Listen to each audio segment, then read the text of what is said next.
ធម្មបទថាកថាបាទធម្មភាយមកៈវគ្គទី1សូមនមស្ការព្រះដ៏មានព្រះភ័ក្ត្រអរហន្តសម្មាសម្ពុទ្ធព្រះអង្គនោះព្រះកុមារកសបៈថេរៈអ្នកហ្វឹកហាត់ខ្លួនល្អហើយប្រព្រឹត្តរៀបរយដោយប្រក្រតីមានចិត្តតាំងមាំប្រាថ្នាការតាំងនៅនៃព្រះសទ្ធំប្រាថ្នាហើយថាព្រះសាស្តាទ្រង់ឆ្លាតក្នុងធម៌នឹងមិនមែនធម៌ទ្រង់មានបទគឺព្រះសទ្ធំដល់ព្រមហើយព្រះអង្គមានហឫទ័យពោពេញទៅដោយព្រះករុណាឲ្យឧស្សាហៈដោយល្អហើយទ្រង់បានអាស្រ័យហេតុនោះសម្ដែងធម្មបទណាដល់ប្រសើរដែលជាគ្រឿងចម្រើនបៃតេបមោជៈរបស់ទេវតានិងមនុស្សទាំងឡាយការពរនាអត្ថៈនៃធម្មបទនោះដែលនាំតគ្នាមកជាពាក្យដែលល្អិតសុខុមតាំងនៅដោយភាសារបស់អ្នកក្នុងតំពីប៉ិនរមែងមិនឲ្យសម្រេច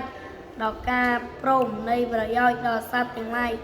ដល់សេបានយ៉ាងនេះការពរនាសេចក្តីនៃធម្មបទនោះនិងគម្ពីរនៃ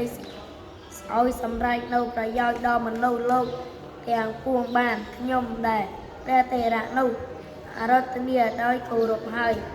ទើបនមស្ការព្រះបាទនៃព្រះសម្មាសម្ពុទ្ធព្រះអង្គទ្រង់នៅសេរីទ្រង់តូចឃើញទីបំផុតលោកបានទ្រង់មានរិទ្ធដ៏រុងរឿងការមនុស្សលោកត្រូវសេចក្តីងងឹតគឺមោហៈគ្របសង្កត់ត្រូវញ៉ាំងប្រទីបគឺព្រះសទ្ធំឲ្យរុងរឿងខ្ញុំសូមបូជាព្រះសទ្ធំនៃព្រះសម្ពុទ្ធអង្គនោះ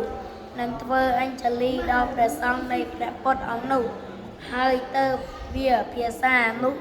នឹងលំដាប់នៃពាក្យពេចន៍ដែលពិស្ដារពេកហើយលើកឡើងកាន់ភាសាបែបផែនភាសាបាលីដែលជា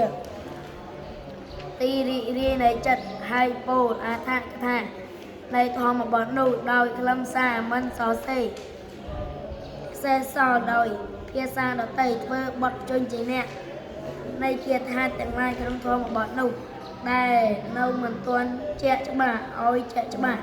នាំមកនៅបៃតេបមោជៈនៃចិត្តដែលអាស្រ័យអត្ថៈនិងធម៌ដល់អ្នកប្រាជ្ញទាំងឡាយ